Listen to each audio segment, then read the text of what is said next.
Join us now as we look at this week's edition of Raw, as well as the wildest news stories and rumors you need to know, including the real reason Jey Uso lost the WWE World title.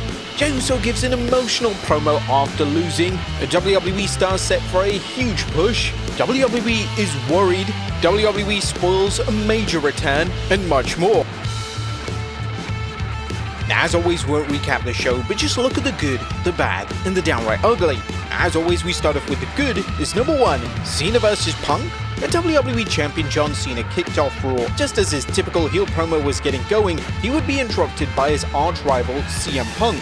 Punk cut a passionate promo filled with continuity and motive, and now it looks set that Punk will face Cena at Night of Champions in Saudi Arabia. Now obviously a lot of fans are expecting this to be a huge swerve, as it remains unclear if Punk is actually working Saudi. Nevertheless, the chemistry between Punk and Cena is still apparent, and the inevitable match is destined to result in huge box office for WWE. Number 2, Roxanne advances. WWE's consistent push of Roxanne Perez continues, as last night she defeated Kairi Sane, Liv Morgan and Rhea Ripley to advance in the Women's Queen of the Ring tournament. Ripley was a firm favourite to win this match and win the entire tournament, so this was a nice change of pace. Perez's work has been excellent since being called up to the main roster, and it's refreshing to see WWE push a relatively new star up the card in the women's division. Number 3, Bayley is back.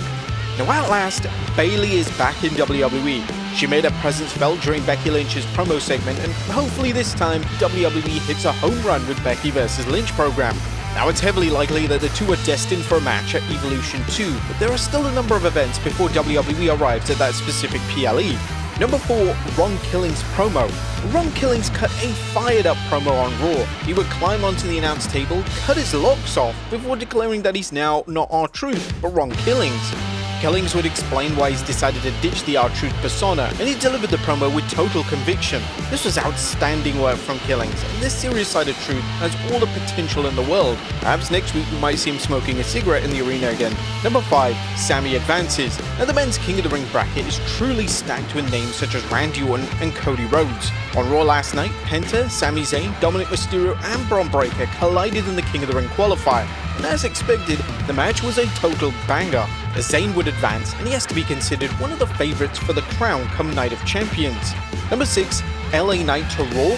Now, LA Knight is finally doing something fresh. He would appear during the King of the Ring qualifier and ambush Bron Breakker. It's been reported that LA is going to feud with Seth Rollins ahead of Night of Champions, and this is a welcome change of pace when it comes to the booking of the former US champion, especially after he came up short in the Money in the Bank match.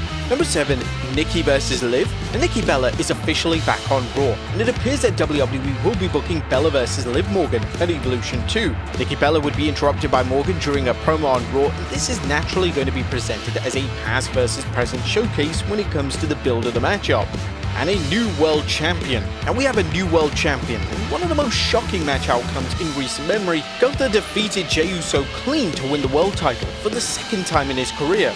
Fans firmly expected either a Goldberg return or a Seth Rollins cash-in, but WWE decided to outright give Gunther another reign as champion. But WWE deserves a ton of praise for doing something highly unexpected, and hopefully they book Gunther's second reign considerably better than his inaugural run, as that really wasn't great. But that was good. What about the bad? Is number 1, just break them up already. Now, the ongoing issues between Austin Theory and Grayson Waller continued on Raw, and it looks like WWE are now presenting the issues for comedic effect. As Becky Lynch was walking through the backstage area, the two could have been seen having a comedic-style argument in the back.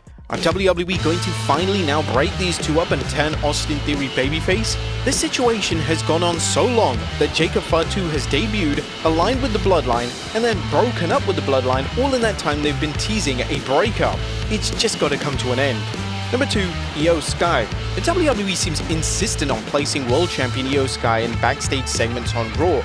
Last night, the only time she appeared on the show was for a backstage segment with Nikki Bella where Sky would put over Bella. Why are WWE outright refusing to feature her in a meaningful role? Now, hopefully things improve as we roll into Evolution 2 next month. Now, was nothing downright ugly on Raw. The show was arguably one of the best additions to the Red brand in recent months, and the surprise title change certainly presented the show as must-see television.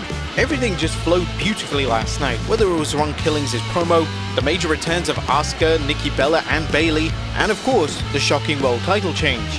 What did you guys think of the Red brand last night? Let us know in the comments down below. Now let's move on to the news. Our first story looks at the real reason why Jey Uso lost the WWE World title.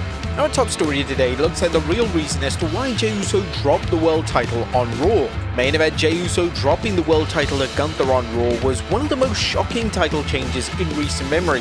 Fans firmly expected either a Money in the Bank cash-in or a Goldberg return, but WWE decided to deliver the unthinkable and deliver a Gunther world title win. Interestingly, Gunther himself referenced that everyone expected either a cash-in or a Goldberg return on the post-Raw show, so it's entirely possible that WWE didn't want to deliver what everyone expected. But when it comes to Jey Uso's world title reign, it wasn't exactly being met with rave reviews by fans. Additionally, it's also been reported by Corey Hayes that WWE will be putting a new focus on in-ring action in the summer months. And there's not a better wrestler to lead the charge for this than the ring general himself, Gunther. The WWE giving Gunther another shot is in everyone's best interest, as they sadly flopped when it came to the execution of his inaugural run. A lot of the criticism directed towards the initial reign is that Gunther stayed away from all the top names, but now they actually have a chance to deliver a reign for the ages and allow him to wrestle names such as CM Punk, while that being on television, John Cena, Seth Rollins, and even Roman Reigns. Removing Jey from the world title picture now allows him to explore new ground as a babyface, and a reunion with his brother Jimmy as the Usos doesn't seem too far-fetched at this time. Another key factor in why WWE decided to deliver a title change is that it massively shakes up the product. Unexpected world title changes make the product must-see, and if the fans are tuning into Raw on Netflix not having a clue what could happen in big matches, it makes the product incredibly exciting. There is now the chance that if Goldberg does return and faces Gunther in his final match ever, it'll be for the world title. Let's just hope WWE doesn't do the unthinkable then. Next up, Jey Uso gives an emotional promo after losing. Following Raw, the now former world champion Jey Uso cut a passionate promo in front of fans, and it was arguably one of Jey's standout promos. Jey would introduce the fans to his son Jace before putting over Gunther in a major way. "Ladies and gentlemen, this is my youngest son Jace. I'm so happy I brought him on the road with me this weekend. Y'all have seen him a couple of times on videos with me. Even though I lost, I'm so glad he was here with me, traveling the road with me. I really want to say I'm sorry to my son. I'm sorry to everybody here. Fought my ass off. Gunther is that dude. One of the best athletes, one of the best pros I've ever stepped foot in the ring with. At the end of the night, I got hella respect for that man, so give it up for Gunther. But I'ma run it back. Jey will conclude his promo by thanking everyone for coming and telling the fans how blessed he is to perform in front of them. Next up, a WWE star set for a huge push. Jade Cargill is set for a major push as WWE rolls into Evolution 2 next month. According to a new report from PW Insider Elite, Cargill will be pushed up the card and will reportedly face Naomi in a singles match on the show. WWE is expected to start setting the storylines for July's Evolution pay-per-view this week. Given that the show is set for Atlanta, PWInsiderElite.com has been told that we can expect a big push given to Jade Cargill leading into the event, as she's local from that area. So from a promotional standpoint, it's a great hook to help move tickets. Now the report also added, while plans are always subject to change, the early word over the weekend was that Naomi would be facing Jade Cargill at Evolution. Naomi has talked about having a stipulation match with Cargill in recent media interviews. After Money in the Bank on the WWE post-pay-per-view show, Naomi said that she wanted Jade and then to challenge Tiffany Stratton. Given how much of a tear Naomi has been on with her current heel run and this past weekend's Money in the Bank victory, if they do go with Naomi versus Cargill, it'll be interesting to see who WWE books to go over and whether each go from there in terms of their personal storylines beyond that show. Now, it's unknown what other matches will be on the card, but we do know that Nikki Bella will be wrestling, and solely based on her Raw appearance, it appears that she will be having a match with Liv Morgan. Next up, we want LA Knight trends. Due to fan outcry regarding LA Knight failing to win the Money in the Bank match this past weekend, fans are using the platform on X to voice their displeasure. Hashtag #WeWantLAKnight was trending yesterday, and fans were sharing their reasoning as to why WWE should push LA into a main event level role. LA made a surprise appearance on Raw last night, attacking Braun Breaker, so WWE at least positioning him in a prominent role on the show, and now there are plans to have him feud against Seth Rollins. Next up, WWE spoils a major return. The WWE have received some criticism for announcing major returns ahead of time, and they decided to do it yet again on last night's Raw. On last night's broadcast, WWE announced via both the Queen of the Ring bracket as well as a vignette that former Women's Champion Asuka will be returning next week on the Raw brand. Now, the promo came after the fact that fans saw Asuka in the bracket itself, so we kind of spoiled it from there. Asuka has been out of action with a serious injury for a considerable amount of time, so this is definitely a return that could have been kept top secret. If they wanted to include Asuka in the Queen of the Ring bracket, they could have easily used a to-be-decided style tease similar to what they're doing for the King of the Ring bracket, as there's a mystery man that's going to be competing in that tournament. Is it going to be Mr. Iguana making his main roster debut? Next up, WWE is worried.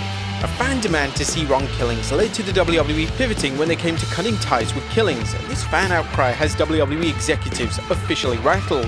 According to the latest Wrestling Observer Radio, there is concern that fans could influence the next round of cuts. They didn't count on this. WWE, it's funny because the whole thing is, it does prove the fans have a voice, and some people have gone, well, now that the fans know they have a voice and they can, hijack the show, which is exactly what everyone in WWE, I don't say everyone, but most people in WWE on the top side are in fear of. And now all of a sudden they did that, and it basically says like what happens with the next round of cuts. You know what I mean? It's like before, it's one thing where it's like whatever, but this next round of cuts, it's like people are gonna go, hey, we could just get this guy back if we're sad.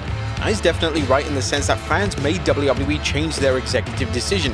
However, fans protesting regarding an executive decision isn't anything new. You can even date this kind of fan behavior back 2 decades ago with the infamous firing of Matt Hardy, as fans rallied and managed to get him back on WWE television. And finally, is Limp Bizkit's Fred Durst making a new WWE theme? In our final story today looks at the chances of Fred Durst making a theme song for a top WWE star. Durst took to Instagram to state that he would be interested in producing a theme song for Bron Breakker.